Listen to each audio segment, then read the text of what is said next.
Koh-Lanta, les armes secrètes, qui sont les 3 aventuriers finalistes qui monteront sur les poteaux.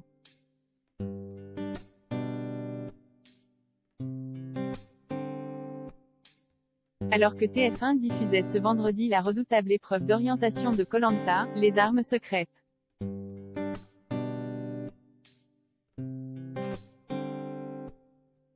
Ils ne seront que 3 à monter sur les mythiques poteaux la semaine prochaine pour la seconde et dernière partie de la grande finale.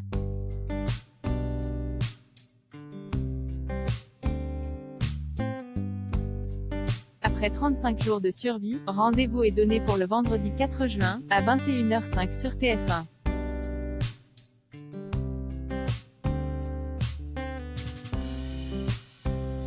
Les téléspectateurs assidus de Koh-Lanta, les armes secrètes connaîtront enfin le nom du vainqueur de cette édition tournée en Polynésie française.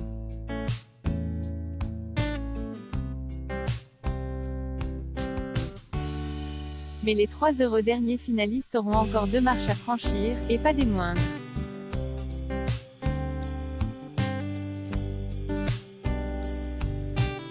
Tout d'abord réussir l'impitoyable et mythique épreuve des poteaux puis, pour les 2 rescapés, sortir gagnant du vote du jury final.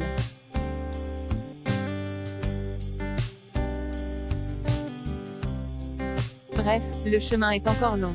Ce vendredi, à l'issue de l'épreuve d'orientation à laquelle participaient les 5 finalistes.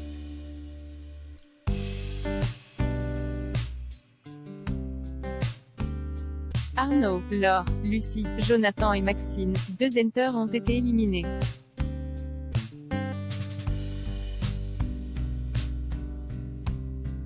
Ils ne seront que 3 à grimper sur les poteaux.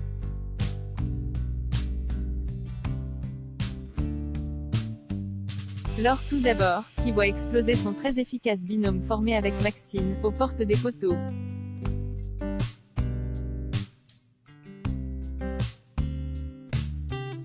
Et puis Arnaud, le sympathique aventurier, adoré des téléspectateurs, mais qui a fait une énorme bourde, comme Maxine.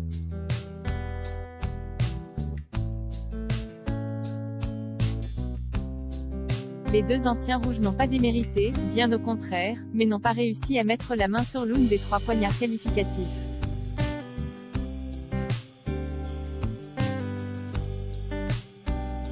Vous l'avez compris, ce sont donc Maxine, rouge, Lucie, jaune, et Jonathan, rouge, qui formeront le trio final à retrouver vendredi prochain sur TF1.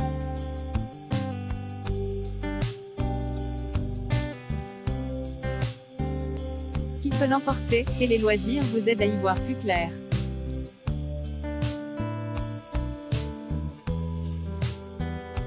Qui peut l'emporter? Notre avis.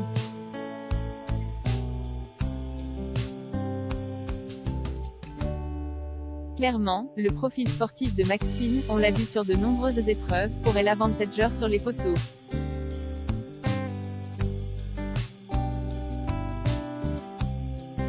Son équilibre pourrait également faire la différence. Mais attention au trop-plein de confiance.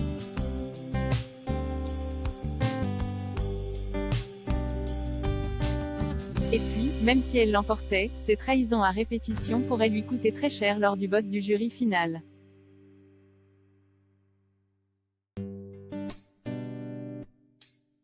Qu'il s'agisse des candidats comme Magali ou Hervé ou bien des téléspectateurs, la jeune femme est très loin de faire l'unanimité.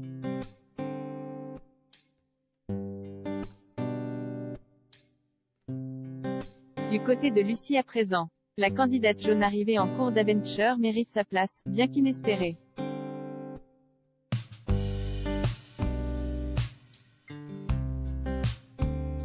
Si le public s'étonnait de ses mauvaises performances, face à son profil d'ultra sportive, la jeune femme n'a pas démérité.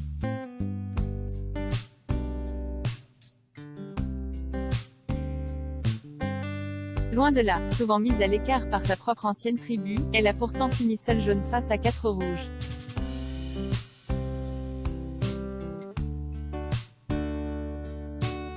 Une rage de vaincre et un mental qui pourrait, enfin, payer sur les poteaux.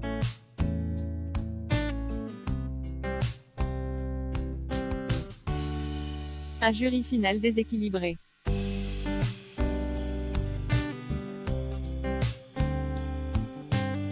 Mais en cas de victoire sur l'épreuve, sera-t-elle suffisamment populaire pour obtenir la majorité des votes? Point.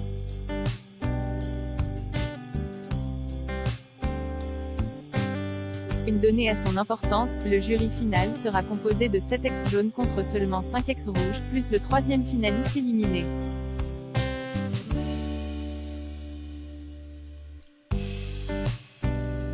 Or, Lucie s'est peu à peu rapprochée des anciens rouges en cours de partie. Une stratégie à double tranchant. Quant à Jonathan,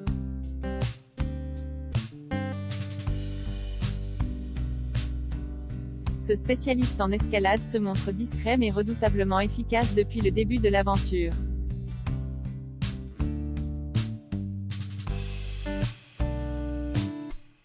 Bon esprit, performant, stratège sans trop l'être, dans aucun conflit, respecté par les jaunes.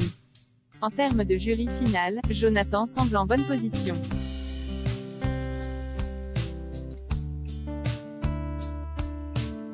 Sauf que Lucie et Maxine ont sans doute bien conscience de cette donnée.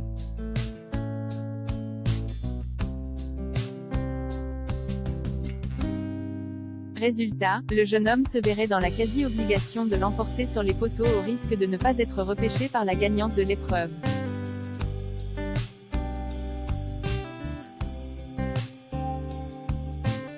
En résumé, les jeux sont assez ouverts.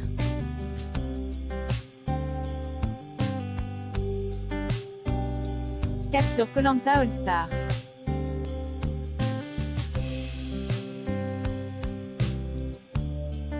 Mais vous le savez, Koh-Lanta n'est pas une science exacte.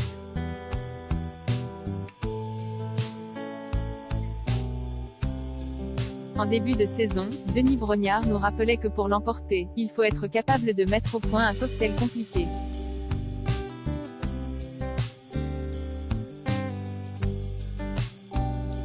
Une mesure de survie, une mesure de stratégie, une autre de capacité sportive, d'être bon en équilibre.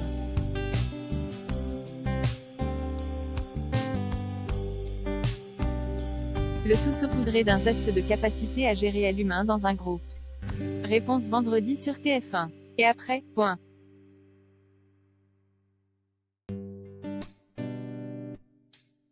Cap sur les 20 ans du jeu de survie, à la rentrée, dans une édition All Stars au casting de rêve.